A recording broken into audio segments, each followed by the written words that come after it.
Hello everyone, thanks for coming outside with me today. It's that time of the month again where we're looking at Bowhunter Box Club boxes. Now in this case, I've held off on these two because there are a few things in here I actually wanted to take and try in the woods this fall during the archery season. I've been very successful in using some of them, so I want to share those with you.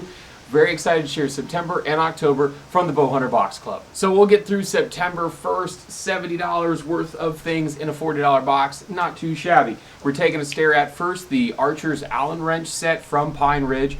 We probably have about a dozen of these laying around in the bow shop that I work in. A very nice set of Allen keys, very small, compact, and lightweight. Throw them in your bow case, throw them in your pack if you want to take them into the woods with you, or leave them in the truck at the parking lot so you can always make emergency repairs or fixes if you have to a sight or to a module that comes loose. Very nice and very convenient to have. The second thing we have here is bug and tick repellent from the Lethal Company. A little pump spray bottle. I actually have not tried this stuff out. I like permethrin for ticks, as I will put a link in the description to a video that I've done on how I make my own tick repellent, and tick killer actually is what permethrin is. So I haven't given this a whirl yet. In terms of odor, which is something I always kind of worry about, it actually is not a very pungent kind of a bug spray odor that you get with DEET or something like that, like a deep off-woods kind of spray. It's not nearly as potent. Good little pump to it. Nothing squirrely, little mist, little spray. Like I said, it's actually kind of fruity in its smell, almost like an apple scent. So that's pretty cool. Definitely has the active ingredients to repel ticks and mosquitoes. Another thing we have here that's also a spray, and this time an aerosol, is Big and J. If you watch any of the big hunting shows on television, you'll see Big and J commercials a lot. They're known for their Big and J feed and their blocks and attractants, that sort of stuff. This is a spray attractant. They call it Liquid Luck. I don't really know exactly. It smells like corn, like shelled corn. I guess that's what it's supposed to be. It doesn't really explain too much what's going on in it. Of course, it always says the aroma is super strong, the range is super long. It is legal to use a food scent in Pennsylvania. In the area that I live in, I can no longer use, due to CWD and disease management area, I'm no longer allowed to use urine attractants that are natural. I have to use synthetic. So this is something legal that I could use in my part of Pennsylvania, although I've typically found in my experience that liquid attractants of any type usually end up spooking more deer than actually drawing them in. It's something that's unfamiliar to their home territory. Remember, you're going into their home range and where they live, and if you were to walk into your living room and you smell something funny, it kind of catches you off guard. It kind of wigs you out a little bit. Same thing's true of deer who rely to stay alive on their nose, their eyes, and their ears. So I typically don't use that stuff even during the rut. Fourth thing we have here is called Pyro Putty, and I'll do a little bit of demonstration with this stuff later. It's kind of like wax, but a much thinner, more pliable version. Really a good way to describe it. It kind of feels like if you were to pull apart lint that was mixed in with candle wax. You can see it's very rigid, very fibrous. It will light under any condition. Burns very hot as well. So little container of this, you can pretty much start a fire in the woods wherever you need to, wherever you want to. And if you do go on a backcountry trip, or you're going to go out to camp where you might not have cell service or something squirrely like that, this would be a cool little thing to have. I don't know what all ingredients are in it, but it definitely has like a pine resin sort of smell, which is a very good natural fire starter. If you've ever lit up a Christmas tree after it's dried out to burn it before the new year, that's exactly what it smells like. So that's probably got some of that in there. It's definitely going to light, definitely stay very hot. The last piece is the most expensive part of the box, and something that I was really excited to get because I've been in the market for a good new headlamp. This is from Hybrid Light. It is a 3-light headlamp, white, green, and red, and even has an SOS signal in it as well, in the red color. It is a completely rechargeable via the USB port that comes with it. Has an elastic adjustable headband, but not only can it be on the headband itself, it'll actually come off, and it can also, with the clip attachment, clip to the front of your hat, so you can clip it to the brim. The head pivots, as you can see I have the green light set up right now. The head pivots 180 degrees both directions, so if you have it clipped up to your hat, you can pull it down. If you have it clipped in front of you, you can face it forward. Really, really bright light. I really actually like the green light. As you can see, that's what I have it set to. And it has two brightness settings, high and low. You have to do them quickly though. So if I do high, then I can do low, and then it'll dim down. If I wait too long, let's say I turn on the high beam, and I give it a few seconds, and I click the button again, it will just shut it off. To go between the different lights, it's just simply a matter of holding down the on-off button, and there it changes to the white light. Hold it down again, and it will change to the red light. And then it'll also go through the SOS signal if you were to hold it down one more time. I personally really like the green light for my walks in and getting up the tree. I don't know if there's any actual scientific research behind it or not, but using a green light over a white light, I find that I spook a lot less animals in the woods, and particularly deer. Actually, the opening day of the season, I was using this green light, and my buddy Nate from the Budget Sportsman was using a red one, and he was on the ground. I was 15 foot up the tree getting the stands and saddle set up, and we had a doe walk within 5 yards of us, had no clue we were there. The wind was in our favor, everything was great. She had no idea we were there, even with two lights on. So I like using a red or a green light. I prefer a green because it is brighter. I can see a little bit more. The red is nice, but you can it's a very limited field of view with a red light, at least in my experience.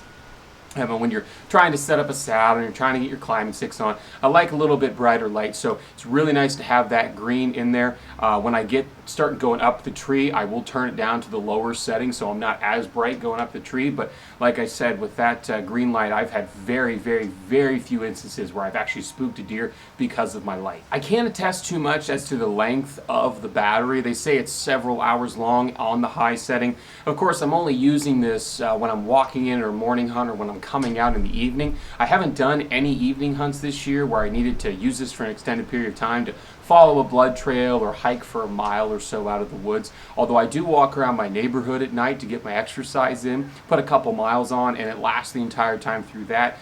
Quickly recharges, just plug it back into the USB cable, plug that into a USB adapter or into a computer or something like that. Has a very short charging setting, much shorter than the flashlight that we got several months back, which is also holding up really well. This one's not solar like the flashlight. I really like it. It doesn't feel super durable, like if I was to drop it out of the tree stand a whole bunch of times, that it would maintain its integrity. But it is incredibly light. I forget it's on my head all the time. I've almost flipped it off my hat the other day, sitting up in the tree stand. It's nice when it's on its bracket. It can pivot all the way down so I can see something that's directly in front of me right here on my hands, or if I'm walking through, I can put it up a little bit further and see what's out in front of me. So the adjustability is nice. It's definitely very convenient, nice little light, and I like the rechargeable nature. We always seem to have them come on their pockets and the battery dies, and we're always replacing batteries. Having a rechargeable flashlight, headlamp, in my opinion, it's the best way to go. Moving on to October's box, we start out with some scent capture after the hunt spray. We got some scent capture wipes a few boxes back. Same concept, same idea. This stuff is, it's kind of a liquid, yet it's also kind of like a lotion. You can put a little bit on your hands, wipe yourself down after the hunt, add a little bit to your high sweat zone areas if you really want to. As you know, I've said it in many videos in the past, I don't believe too much in scent control. I believe in wind direction. You can never eliminate 100% of your scent, and although it doesn't hurt, I don't think it's worth spending the money on actually trying, but that's a nice little thing to have in this month's box. Another thing I'm excited to see, because I used the last one almost immediately, was the Reload Rub and Seasoning. This is the fully loaded. We got Reload Rub a long time ago, and we pounded through it. We put on everything, chicken and burgers and steaks, everything that we could cook here in the house. We're definitely cooking up with Reload Rub and Seasoning. They make many different seasonings for all different types of meals. This, like I said, this is the fully loaded. It's got a little bit more heat to it. We've had others in the past, a little bit more mild. Very nice seasoning, very nice rub. The company definitely understands what it means to be an outdoorsman and what kind of flavor you want in your meat as an outdoorsman with things like venison and so on and so forth. And speaking of meat, we have another snack stick here. This is from Rugged Meats. We've had plenty of Rugged Meat products in the past, so this is less like a snack stick and more like almost like a sausage link. This is a pastured pork.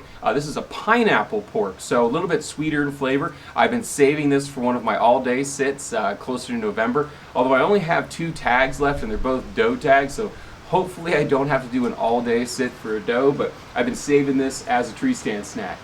Fourth thing here, we have a dual game call. We got a dual game call, a larger one with an adjustable reed, a few boxes back. This one is strictly a doe in heat bleat.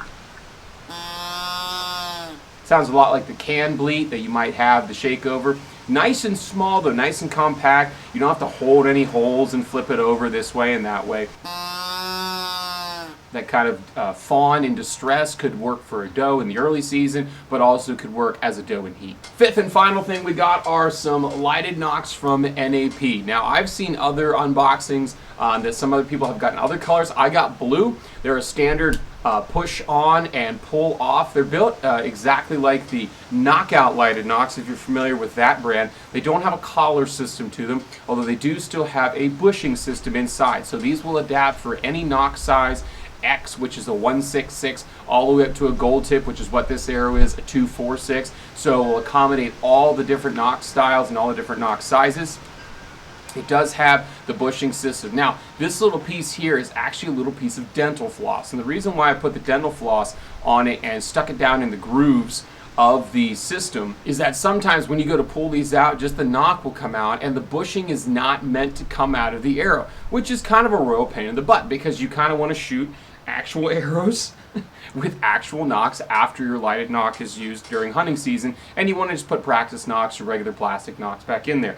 That little piece of dental floss, if you tie it up and around and leave the bushing in there, that little piece of dental floss will have a loop on the end, a little tag in. You can just grab with your fingers or a pair of pliers and pull the whole bushing out, and then it'll be open, and then you can stick your regular standard practice plastic nock back in. Of all the colors of lighted nocks, blue and green are my favorite. Probably green is my most liked. It is really highly visible as an archer as well as a cameraman if you're doing that, filming, solo filming or filming with a partner in the woods. Blue is probably the second brightest in my opinion.